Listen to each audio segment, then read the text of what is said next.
Hello student, welcome back my YouTube channel. आप सभी का हमारे यूट्यूब चैनल गौरव 40 आउटचेस में एक बार फिर से स्वागत है। तो स्टूडेंट, आज की वीडियो एक सेकंड काउंसलिंग के टॉपिक पर होने वाली है। बहुत सारे स्टूडेंट लगातार कमेंट करके पूछ रहे हैं कि सर सेकंड काउंसलिंग में उनको दो डाउट आ रहे हैं कि सर अपवर्ड मूवमेंट होता है या फिर री चॉइस फिलिंग होती है, मतलब चॉइस फिलिंग करने का दोबारा ऑप्शन मिलता है। इसको कृपया करके समझा दिए कि इनमें डाउट हो रहा है कि स्टूडेंट को समझ नहीं आ रहा कि सर हम चॉइस को वापस से भर सकते हैं या दूसरे राउंड में अपनी कॉलेज चेंज कर सकते हैं। इस तरह के सवाल उनको लगातार बने हुए हैं और स्टूडेंट लगातार पूछ रहे हैं, तो इसी पे मैं बात करने वाला हूँ। चलिए वीडियो की शुरुआत करते हैं।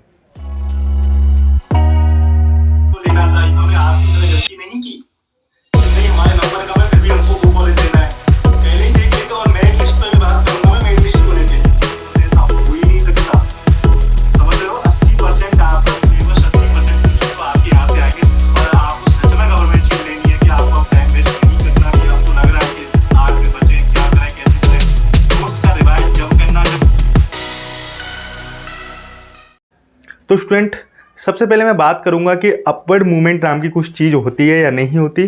तो सबसे पहले मैं आपको बता दूं, अपवर्ड मूवमेंट का मतलब यहाँ होता है द्वारा से चॉइस फिलिंग करना। आपको मैं बता दूं, द्वारा से चॉइस फिलिंग करने का आपको मौका मिलेगा। आप बिल्कुल परेशान मत होइए। आप उसमें कॉलेज को हटा भी सकते हो, कॉलेज बढ़ा भी सकते हो, गवर्नमेंट कॉलेज भी चुन सकते हो, प्राइवेट कॉलेज भी चुन सकते हो। आपकी जो मर्जी है, जितनी कॉलेज आप द्वारा से चुन सकते हो और उनको फिल कर सकते हो, है ना। ये होता है अपवर्ड मूवमेंट में। वैसे अपवर्ड मूवमेंट मैंने आपको बता दिया, एक तरह से री चॉइस फिलिंग होती है। आप उसमें द्वारा से ही कॉलेजों को चॉइस फिल करते हो। ये तो होता है आपका सेकेंड काउंसलिंग में, जब आप चॉइस फिलिंग करने की प्रक्रिया के अंदर जाते हो। अब बहुत सारे स्टूडेंट पूछ रहे हैं सर इसका कोई एक्स्ट्रा चार्ज लगता है या फिर ये किस तरीके से होती है। तो उस पर मैं बताता हूँ, इसका कोई एक्स्ट्रा चार्ज नहीं देना पड़ता। आपने जो फर्स्ट काउंसलिंग में चॉइस फिलिंग की थी, सेम वैसे ही सेकंड काउंसलिंग में आपकी चॉइस फिलिंग होगी जो आपने फर्स्ट राउंड में की है। ये आप किसी से भी करवा सकते हैं, ई मित्र के द्वारा करवा सकते हैं या फिर खुद के फ़ोन से भी कर सकते हैं द्वारा री चॉइस फिलिंग की प्रक्रिया को, है ना। अब बहुत सारे स्टूडेंट ये भी परेशान है कि सर हमने सेकंड काउंसलिंग में रिपोर्टिंग नहीं की है, कुछ प्राइवेट कॉलेज वालों ने नहीं करवाई या गवर्नमेंट कॉलेज वालों ने नहीं करवाई, क्या हम फर्स्ट राउंड में हमने ये सब नहीं किया। कुछ स्टूडेंट ये सोच रहे हैं कि सर हमने फर्स्ट राउंड में रिपोर्टिंग नहीं की है तो क्या हम सेकंड काउंसलिंग के लिए एलिजिबल हैं। उसमें गलती प्राइवेट कॉलेज वालों की रही है या गवर्नमेंट की रही है।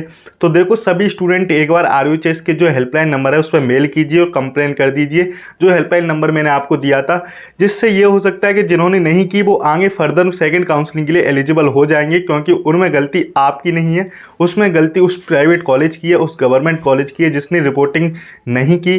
सीधा कोर्ट को इसका बहाना बना के आपके साथ ये रिपोर्टिंग प्रक्रिया नहीं होने दी। इसके लिए आप यही कर सकते हैं कि आप RUHS की जो वेबसाइट पर जाके ईमेल आईडी और हेल्पलाइन नंबर पे आप कंप्लेन कर सकते हैं, ठीक है। अब बहुत सारे स्टूडेंटों के मन में ये भी सवाल है कि सेकंड काउंसलिंग के लिए लगभग कितनी सीट खाली रहती हैं।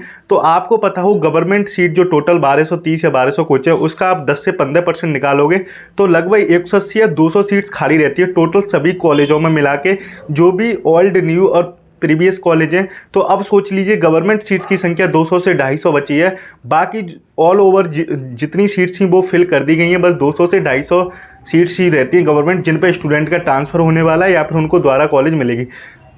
कॉलेज से ट्रांसफ़र नहीं होता कि कुछ स्टूडेंट ये सोचते हैं सर मैं ये कॉलेज छोड़ के उस कॉलेज में जाना चाहता हूँ, तो उसके लिए आपको चॉइस फिलिंग करनी ही पड़ेगी, जब ही आपको वो मिलेगी। अगर आप उसके लिए एलिजिबल हो, आपको वो कॉलेज अलॉट होती है, तभी आप उस कॉलेज के लिए जा पाएंगे, है ना। चलो, इसके बाद कुछ और डाउट्स हैं जो आप मुझको कमेंट बॉक्स में लिख देना, मैं उनको रिप्लाई देने की कोशिश करूंगा जहां तक हो सकेगा। और अभी एग्जाम टाइम चल रहा है इसलिए मैं थोड़ा बिजी हूँ। मैंने आपको सब समझा दिया कि किस तरीके से आपको होता है, अपवर्ड मूवमेंट कैसे होता है, चॉइस फिलिंग कैसे होती है, वो आपको अच्छे से समझ में आ गया होगा। फिर भी अगर कोई भी डाउट है डॉक्यूमेंट से रिलेटेड, एप्लीकेशन से रिलेटेड, आप RUHS आइए, मनोज सर को एक एप्लीकेशन लिख के उस समस्या का समाधान करवा सकते हो, है ना। ये तो था आपके सेकंड काउंसलिंग को लेके। अब लास्ट सवाल है कि सर आखिर सेकंड काउंसलिंग कब तक स्टार्ट होने की संभावना है। सेकंड काउंसलिंग अगर सही तरीके से काउंसलिंग होती है तो 20 फरवरी तक या 15-20 फरवरी तक आपको कोई ना कोई नोटिफिकेशन RUHS की तरफ से देखने को मिल जाएगा। मैंने पहले भी कहा था दोबारा काउंसलिंग नाम की चीज़ नहीं होगी, और अभी भी कह रहा हूँ अभी भी नहीं होगी। जो भी कह रहा है वो गलत कह रहा है कि दोबारा काउंसलिंग होगी, उस चक्कर में ना पड़ना। चॉइस फिलिंग अब की बार अच्छे से करना, क्योंकि 200-250 सीट्स ही बची हैं गवर्नमेंट की, जिससे आपको सुविधा हो कि कहीं ना कहीं मिल जाए। मोस्टली SC ST और फीमेल्स की ज़्यादा चांस रहते हैं सेकंड काउंसलिंग में कॉलेज चेंजेस होने के, जिनको द्वारा दूसरा कॉलेज मिलने के। जो जनरल OBC होते हैं उनके कम चांस रहते हैं। ये थोड़ा मैंने अभी तक एक्सपीरियंस किया है, वो मैं आपको बता रहा हूँ, जो आपके साथ शेयर कर रहा हूँ। सच तो यही है ना। बाकी अगर कोई भी डाउट बचता है तो वो कमेंट बॉक्स में ज़रूर लिखना, मैं जितना हो सकेगा मैं रिप्लाई देने की कोशिश करूँगा। और आप बिल्कुल परेशान मत होइए, आपकी किसी भी प्रकार की हेल्प है वो मैं करने की कोशिश करता हूँ, है ना। और बहुत सारे स्टूडेंट बोल रहे हैं सर हमको अपनी चॉइस फिलिंग बता दो। देखो चॉइस फिलिंग तो अब आपने जो पहले भरी थी उससे थोड़ा डिफरेंट भरना, जैसा तरीका मैंने बताया था। जिन्होंने फर्स्ट राउंड में काउंसलिंग करवाई थी वो वीडियो जरूर देखना, जिससे आपको सेकंड में चॉइस फिलिंग करने में आसानी हो जाएगी। Thanks for watching this video. Please do like and subscribe this channel को जरूर सब्सक्राइब करके जाना, लाइक करना।